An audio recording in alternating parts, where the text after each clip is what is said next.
उसके अंक एकदम सटीक हैं, उपस्थिति का रिकॉर्ड बेदागा।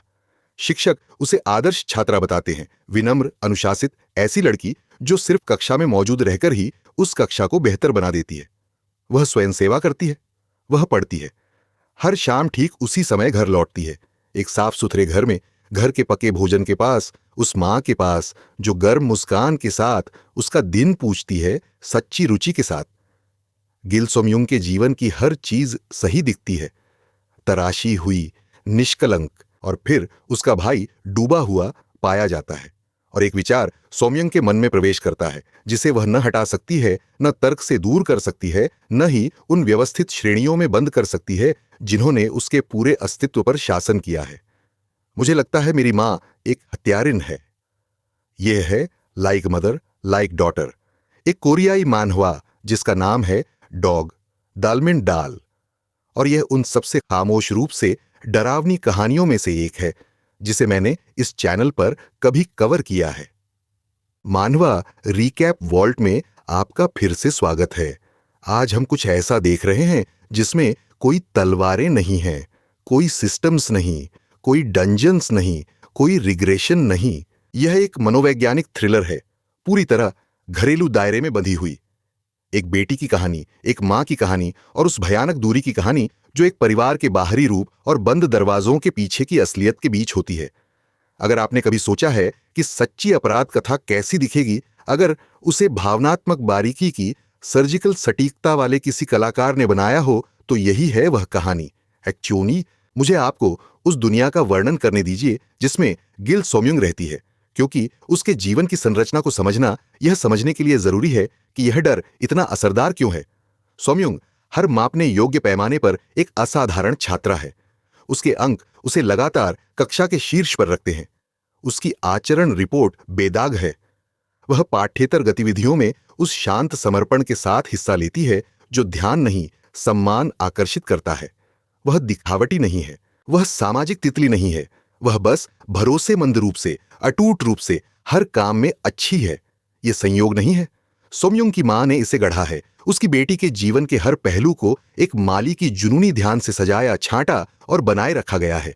पढ़ाई का कार्यक्रम, स्वीकृत मित्रताएं, पोषण योजनाएं, पाठ्येतर चयन, सोने का समय, सुबह की दिनचर्या, सोमयुंग के अस्तित्व का हर टुकड़ा एक विशिष्ट परिणाम के लिए तैयार किया गया है। एक संपूर्ण बेटी एक संपूर्ण जीवन जीती हुई, बिना किसी विघ्न के, बिना किसी विचलन के। ज्यादातर समय सोमयुंग ने इसे प्रेम समझा, और क्यों ना समझती।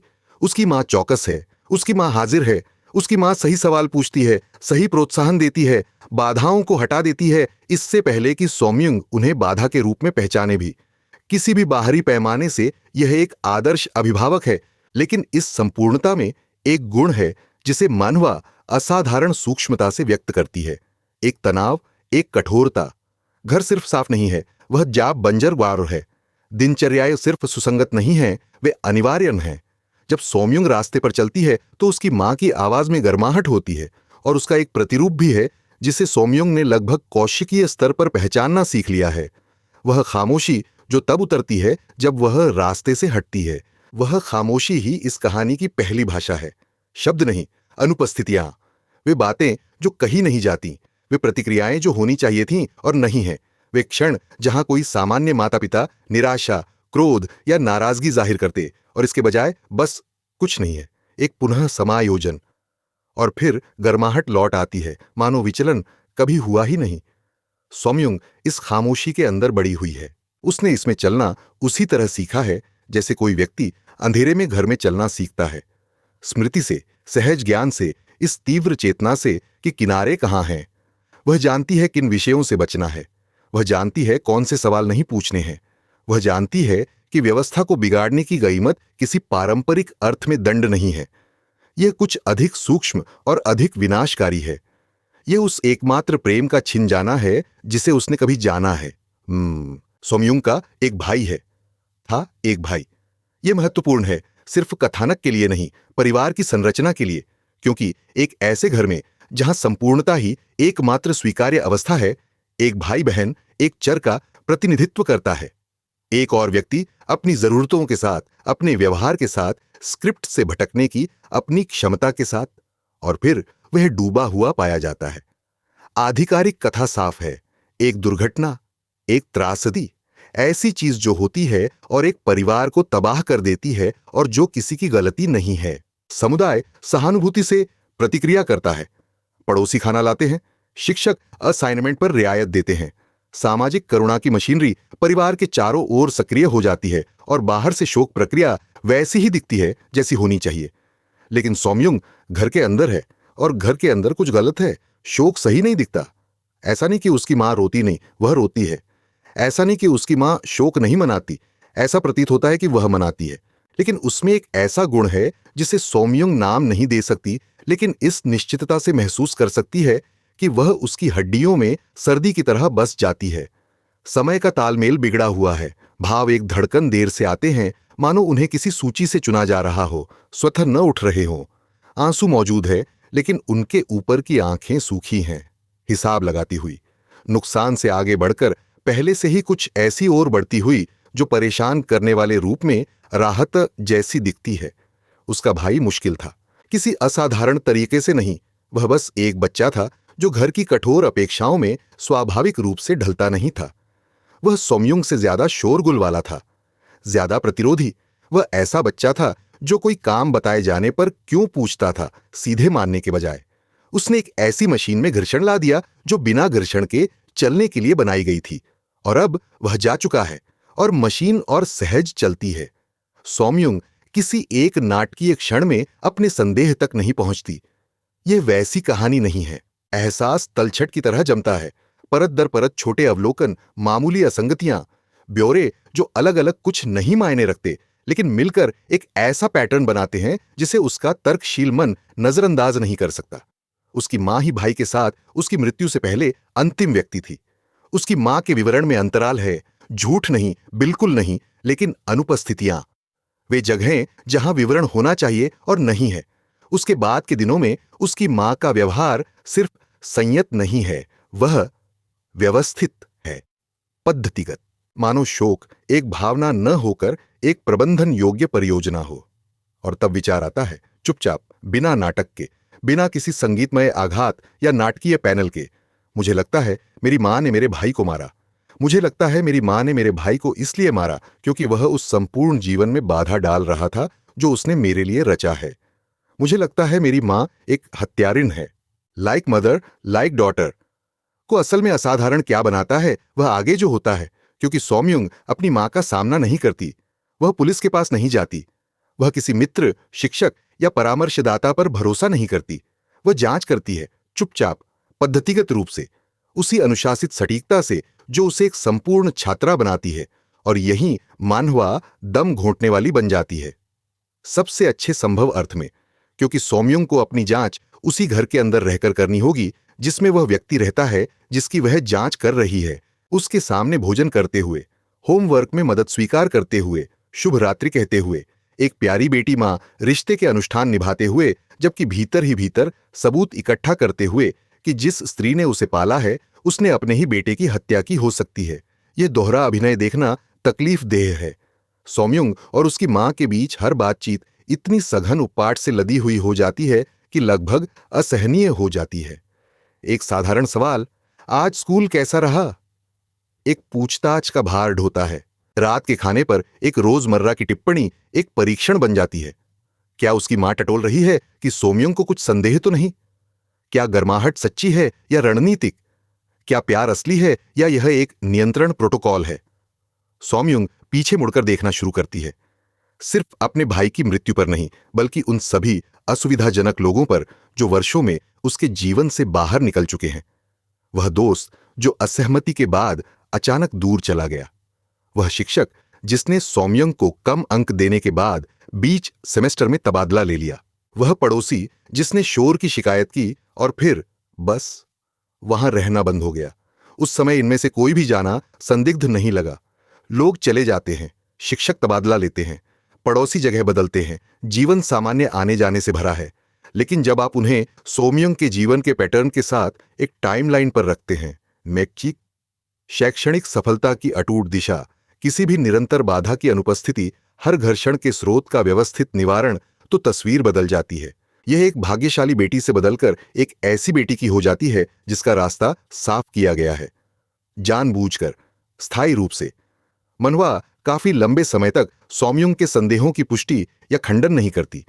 वह आपको उसी अनिश्चितता में रखती है जिसमें सौम्युंग रहती है, किसी प्रिय व्यक्ति के बारे में कुछ राक्षसी संदेह करने का शुद्ध क्षेत्र, लेकिन कार्रवाई के लिए पर्याप्त सबूत न होना। आप अपने सबूत पठन पर ही सवाल उठाने लगते हैं, ठीक वैसे जैसे सौम्युंग अपने पर उठाती है।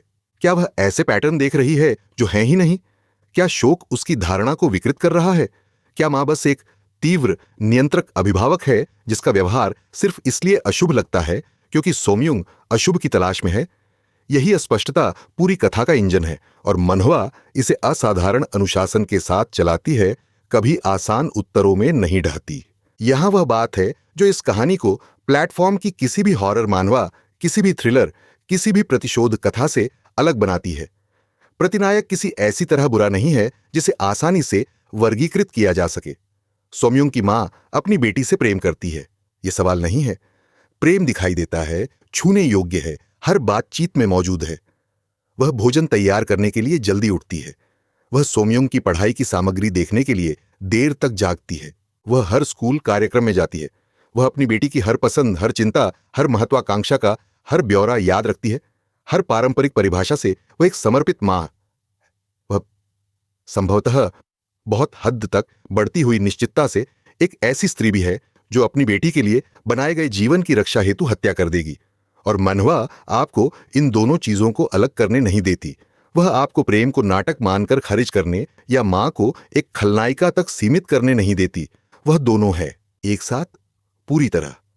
एक स्त्री जो सच्चे, गहरे, बिना शर्त के अपनी बेटी से प्यार करती है और जिसने यह तय किया है कि दुनिया उसकी बेटी के भविष्य को पटरी से उतार सकने वाले चरों से इतनी भरी हुई, इतनी अराजक, इतनी खतरनाक है कि कुछ भी संयोग पर नहीं छोड़ा जा सकता।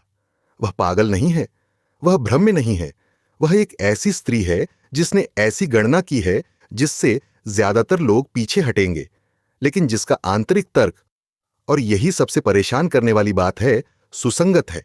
अगर मायने रखने वाली एकमात्र चीज आपकी बेटी की भलाई है और अगर आप उसे सुनिश्चित करने के लिए कुछ भी करने को तैयार हैं, तो खतरों का निवारण पागलपन नहीं है, यह रखरखाव है।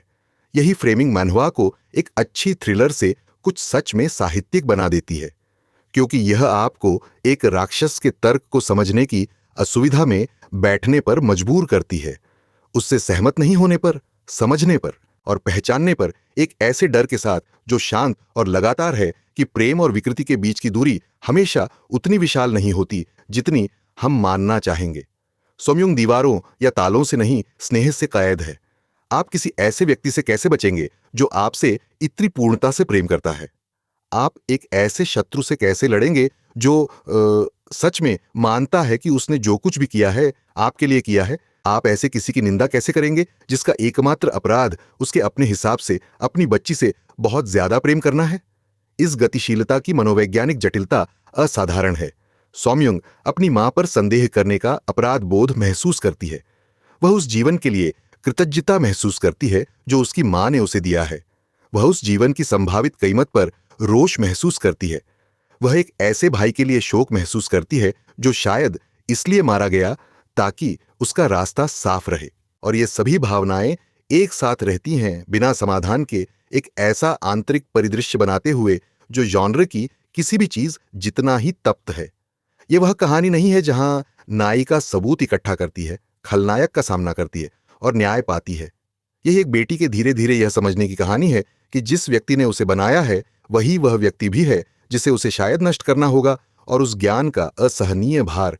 जैसे जैसे कहानी अपने 156 अध्यायों में आगे बढ़ती है, सौम्युंग और उसकी मां के बीच की गतिशीलता पूरी तरह उपपाट में खेले गए शतरंज जैसी हो जाती है।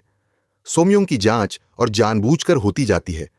वह सीमाओं की परीक्षा लेने लगती है, घर की संपूर्ण व्यवस्था में छोटे छोटे विघ्न लाकर अपनी मां की प्रतिक्रिया देखने के लिए।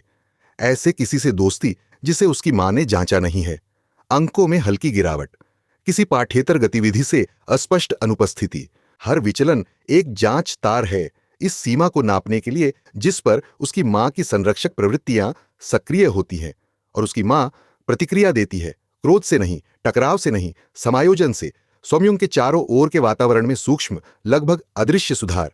अस्वीकृत मित्र को कठिनाइयां आ जाती हैं। अंकों की विसंगति एक ट्यूटर को आकर्षित कर लेती है जिसे सोमयंग ने नहीं मांगा। छूटी हुई गतिविधि सहजता से कुछ ऐसी चीज से बदल जाती है जिसे उसकी मां अधिक उपयुक्त मानती है। इन हस्तक्षेपों की सटीकता ही उन्हें भयानक बनाती है। कोई दिखाई देने वाला हाथ नहीं है, कोई सीधा निर्देश नहीं, कोई क्षण नहीं जहां उसकी मां कहे मैंने यह किया। दुनिया बस सोमयंग के विचलनों के चारों ओर अपने को फिर से ढाल लेती है, उन्हें ऐसी शांत दक्षता से सुधारती है जैसे एक प्रतिरक्षा तंत्र विदेशी निकायों को खत्म करता है। और सोमयंग कुछ ऐसा समझने लगती है जो कहानी का पूरा परिदृश्य बदल देता है। वह सिर्फ अपनी मां के पिछले कामों की जांच नहीं कर रही है, वह एक जारी ऑपरेशन के अंदर रह रही है। खतरों का निवारण कुछ ऐसा नहीं है जो हुआ और रुक गया, यह निरंतर है, सक्रिय है। उसकी मां कोई सेवानिवृत्त हत्यारिन नहीं है जो अपने अतीत से परेशान हो। वह एक वर्तमान हत्यारिन है, वर्तमान की निगरानी करती हुई, उस क्षण कार्रवाई करने के लिए तैयार जब कोई चीज उसकी बेटी के संपूर्ण जीवन की संरचना को धमकाए। यह एहसास सोमयुंग की जांच को एक बौद्धिक अभ्यास से एक जीवित बच निकलने की स्थिति में बदल देता है, क्योंकि अगर उसकी मां अब भी सक्रिय है तो सोमयुंग का टटोलना सुरक्षित नहीं है। हर सवाल जो वह पूछती है, हर सीमा जिसे वह परखती है, हर विचलन जिसे वह लाती है, खुद को एक खतरे के रूप में पहचाने जाने का जोखिम वहन करता है, लक्ष्य के रूप में नहीं। उसकी मां उसे कभी हानि नहीं पहुंचाएगी, लेकिन सोमयुंग के चारों ओर के लोग, वे मित्र जिन्हें वह जांचतार के रूप में इस्तेमाल कर रही है, वे सहपाठी जो उसकी कक्षा में आ सकते हैं, वे खर्च करने योग्य हैं, वे हमेशा से खर्च करने योग्य रहे हैं। और सोमयुंग को एहसास होता है एक ऐसे डर के साथ जो पूरी कहानी को फिर से परिभाषित कर देता है कि उसकी जांच केवल उसके लिए खतरनाक नहीं है, यह उन सभी के लिए खतरनाक है जिन्हें वह इसमें शामिल करती है।